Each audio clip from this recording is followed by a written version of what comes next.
ഓം നമോ നാരായണായ. മഹാഭാഗവതം അധ്യായം 14. നമ്മളിന്ന് രാവണ യുദ്ധത്തെക്കുറിച്ചാണ് പറയുന്നത്. ഒരു ദിവസം ലങ്കാധിപതിയായ രാവണൻ ഇങ്ങനെ പരിവാരസമേതം ദിഗ്വിജയമൊക്കെ നടത്തി സഞ്ചരിക്കുന്നതിനിടയിൽ നർമ്മദയുടെ തീരത്തെത്തി. അപ്പോൾ ഒരു സന്ധ്യാസമയമായിരുന്നു. കുളിച്ച് നിത്യകർമ്മങ്ങളും തർപ്പണങ്ങളും ഒക്കെ കഴിഞ്ഞ് രാജാവിനെ കാണാമെന്ന് കരുതിയിട്ട് ദശമുഖൻ കുളിയൊക്കെ കഴിഞ്ഞ് മണൽത്തിട്ടയിലിരുന്ന പൂജാതി കർമ്മങ്ങൾ ചെയ്യാൻ തുടങ്ങി. അപ്പോൾ അപ്രതീക്ഷിതമായിട്ട് നദിയിൽ വെള്ളം അങ്ങ് പൊങ്ങി അവിടെ മുഴുവനും വെള്ളത്തിനടിയിലായി. അപ്പോൾ രാവണൻ വെള്ളം കുടിച്ച് തുഴഞ്ഞ് 20 കൈകൾ കൊണ്ടും 20 തണ്ടുകൾ വെച്ച ഒരു വഞ്ചി കണക്കെ തുഴഞ്ഞ് ഒരുവിധം കരയ്ക്കെത്തി. അപ്പോൾ ഈ വെള്ളം പൊങ്ങാനുള്ള കാരണം എന്താണെന്ന് രാവണൻ ചാരന്മാർ മുഖേന അന്വേഷിച്ചു.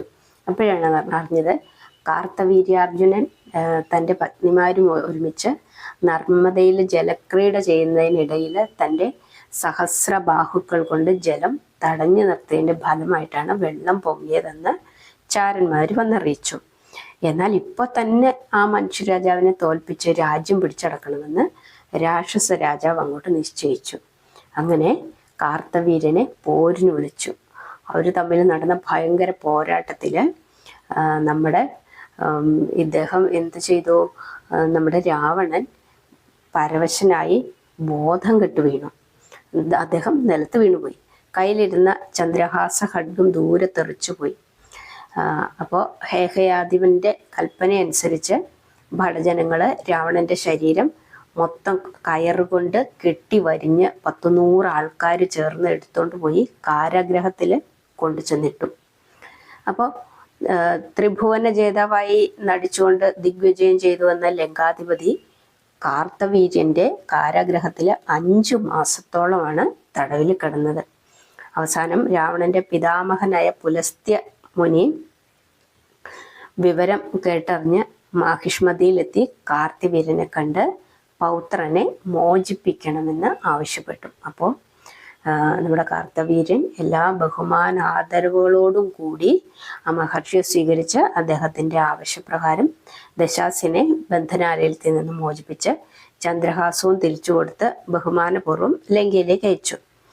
അങ്ങനെ ദിഗ്വിജയം ചെയ്ത ഇന്ദ്രൻ തുടങ്ങിയ അഷ്ടദിക് പാലകന്മാരെ പോലും ജയിച്ച് കീഴടക്കിയ ദശകണ്ഠനെ തോൽപ്പിച്ച വീരവിക്രമനായിരുന്നു ഹേഹയാധിപനായ കാർത്തവീര്യാർജുനൻ.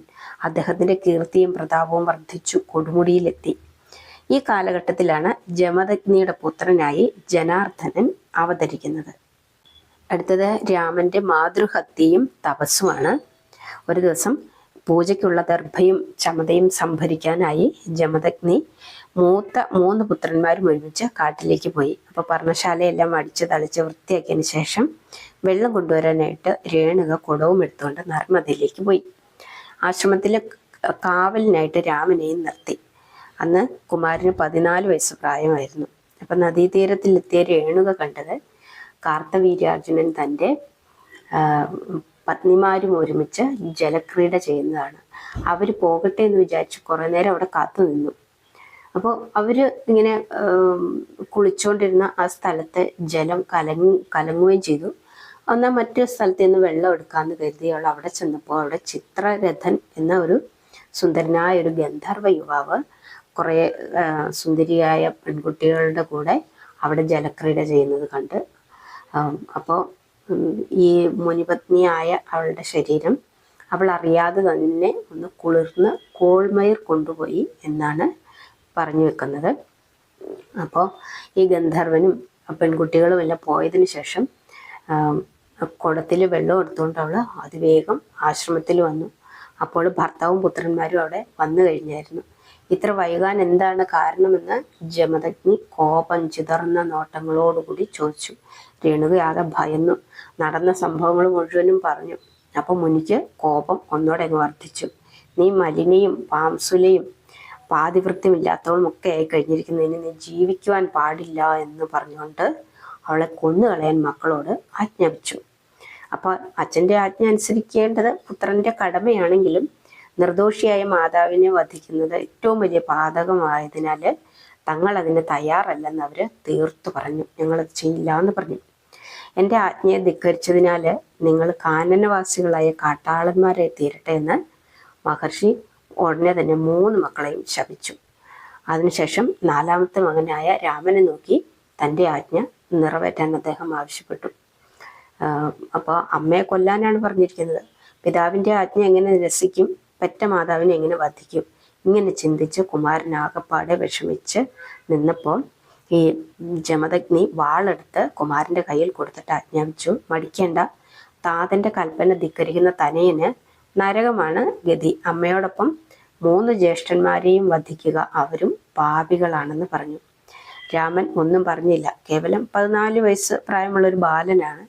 അവനെ വാളുകൊണ്ട് അനങ്ങാതെ നിന്ന 3 ചേട്ടന്മാരെയും വെട്ടിക്കൊന്നു. അനന്തരം സർവശക്തനെ സമർപ്പിച്ച് കൈകൂപ്പി കണ്ണുനീർ വാർത്തുകൊണ്ട് നിശ്ചലയായി നിൽക്കുന്ന പെറ്റമ്മയുടെ മൃദുല കണ്ഠം ഖഡ്ഗത്താൽ രാമൻ വെട്ടി ശിരസ് നിലത്തിട്ടു.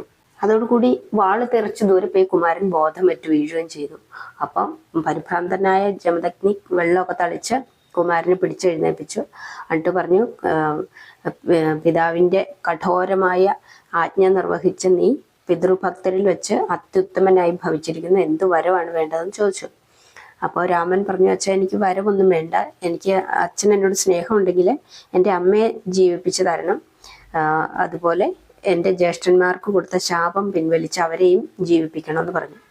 അപ്പോൾ പുത്രൻ്റെ ആഗ്രഹത്തിനനുസരിച്ച് ജമദഗ്നി തൻ്റെ തപശക്തി കൊണ്ട് രേണുകയെയും പുത്രന്മാരെയും അവരുടെ ശിരസുകൾ ചേർത്ത് ജീവിപ്പിച്ചു. അപ്പോൾ അവർ ഉറക്കത്തിൽ നിന്ന പോലെ ഉണർന്നു. എന്നിട്ട് രേണുക കുമാരനെ ആലിംഗനം ചെയ്ത് അവന് വേണ്ട അനുഗ്രഹങ്ങളൊക്കെ കൊടുത്തു. അങ്ങനെ അവർ സന്തോഷത്തോടു കൂടി പഴയപടി അവിടെ ജീവിക്കാനും തുടങ്ങി. അപ്പോൾ തൻ്റെ പ്രിയതമയോട് കാണിച്ച കടുങ്കൈ ഓർത്ത് പശ്ചാത്തപിച്ച ജമദഗ്നിയെ ഒരു പരിഹാരമായിട്ട് എന്ത് കൊടുത്ത് രേണുകയെ പ്രീതിപ്പെടുത്തണമെന്ന് ആലോചിച്ചു. അവസാനം അദ്ദേഹം ദേവലോകത്ത് പോയി സുരഭി എന്ന കാമധേനുവിനെ വാഴ്ത്തി സ്തുതിച്ച് സുരഭി പ്രത്യക്ഷപ്പെട്ട് തൻ്റെ അനുജത്തിയായ സുശീല എന്ന ദിവ്യ പശുവിനെയും കുട്ടിയെയും ജമദഗ്നിക്ക് ദാനമായിട്ട് നൽകി. അപ്പം മഹർഷി സന്തുഷ്ടനായി സുശീലയും കുട്ടി ആശ്രമത്തിൽ കൊണ്ടുവന്ന് രേണുകയ്ക്ക് ഈ പശുവിനെ ഒക്കെ കൊടുത്ത് അവളെ സന്തോഷിപ്പിച്ചു. അപ്പോൾ ഈ സമയത്ത് നമ്മുടെ രാമന് ആകെ മനസ്സിന് വല്ലാത്ത ഒരു സ്വസ്ഥതയില്ലാത്ത അവസ്ഥയാണ്. കാരണം മാതാവിനെ കൊന്ന പാപം, അതിന് പരിഹാരമായിട്ട് എന്ത് ചെയ്യണമെന്ന് ആലോചിച്ചിട്ട് അവസാനം പിതാവായ ഭൃഗുമുനിയെ ചെന്ന് കണ്ടു. അദ്ദേഹത്തിൻ്റെ ഉപദേശപ്രകാരം രാമൻ കൈലാസ മലയിൽ ചെന്ന് പരമശിവനെ തപസ് ചെയ്യാൻ തുടങ്ങി. രാമന്റെ ഉഗ്രമായ തപസ്സിന്റെ ഫലമായിട്ട് മൃത്യുഞ്ജയൻ പ്രത്യക്ഷപ്പെട്ട് വേണ്ട അനുഗ്രഹങ്ങൾ ഭാർഗവന് നൽകി. ഭൃഗുവംശത്തിൽ ജനിച്ചതുകൊണ്ടാണ് അദ്ദേഹം ഭാർഗവനായത്. അപ്പൊ ആ കുമാരനിൽ പ്രകാശിക്കുന്ന വൈഷ്ണവ തേജസ് കണ്ട് കൈലാസവാസൻ അവനെ ആലിംഗനം ചെയ്തുകൊണ്ട് ചോദിച്ചു, ഇനിയും നിനക്ക് എന്താണ് വേണ്ടത് എന്ന് ചോദിച്ചു. അപ്പോൾ രാമൻ പറഞ്ഞു, നിന്തിരുവടി അടിയനിൽ കരുണ തോന്നി വേണ്ട ആയുധ വിദ്യകൾ ഉപദേശിച്ച് തരണം എന്ന് പറഞ്ഞു. അങ്ങനെ പരമശിവൻ പ്രീതിയോടെ സർവ്വവിധ ശസ്ത്ര വിദ്യകളും ജമദഗ്നി നന്ദനന് ഉപദേശിച്ചു. അതിനു പുറമെ അനേകം ദിവ്യാസ്ത്രങ്ങളും അസ്ത്രമൊടുങ്ങാത്ത ആവനാഴിയും ഒരു രഥവും തൻ്റെ ആയുധമായ വെൺമഴുവെന്ന പരശും രാമൻ അദ്ദേഹം ദാനം ചെയ്തു. അപ്പോൾ രഥം തനിക്ക് ആവശ്യമുള്ളപ്പോൾ മാത്രം തൻ്റെ സമയത്ത് വന്ന് മതി എന്നുള്ളൊരു സങ്കല്പത്തോടെ അദ്ദേഹം രഥം അപ്പോൾ സ്വീകരിച്ചില്ല. അങ്ങനെ രാമൻ തപസ് ചെയ്യുന്ന കാലത്തും ആയുധവിദ്യകൾ അഭ്യസിക്കുന്ന കാലത്തും ശിവപുത്രനായ ഷൺമുഖൻ സദാ അദ്ദേഹത്തിൻ്റെ കൂടെ തന്നെ ഉണ്ടായിരുന്നു. ആ നിലയിൽ അവർ സതീർത്ഥരുമായിരുന്നു. അപ്പോൾ ദേവകാര്യാർത്ഥമായിട്ടാണ് പശുപതി പരശുരാമന് ഈ ആയുധവിദ്യകളും ദിവ്യായുധങ്ങളും ദാനം ചെയ്തിട്ടുള്ളത്. അങ്ങനെ പരമശിവനിൽ നിന്ന് സർവ്വവിധ ശസ്ത്രവിദ്യകളും പഠിച്ച് പരശും വാങ്ങി പരശുരാമനായി ഭാർഗവൻ തിരിച്ച് മാതാപിതാക്കളുടെ ആശ്രമത്തിൽ വന്നു. അവര് മകനെ വാത്സല്യപൂർവ്വം സ്വീകരിച്ച് വേണ്ട അനുഗ്രഹങ്ങളൊക്കെ നൽകി അവരങ്ങനെ സന്തോഷത്തോടെ. അപ്പോൾ അന്ന് മുതൽ മാതാപിതാക്കളെ പരിചരിച്ചുകൊണ്ട് രാമൻ ആശ്രമത്തിൽ വാഴാനും തുടങ്ങി. അപ്പോൾ ഇനി അടുത്തത് കാർത്തവീര്യാർജുന വധവും ക്ഷത്രിയ നിഗ്രഹവുമാണ്. അത് നമുക്ക് അടുത്ത വീഡിയോയിൽ പറയാം.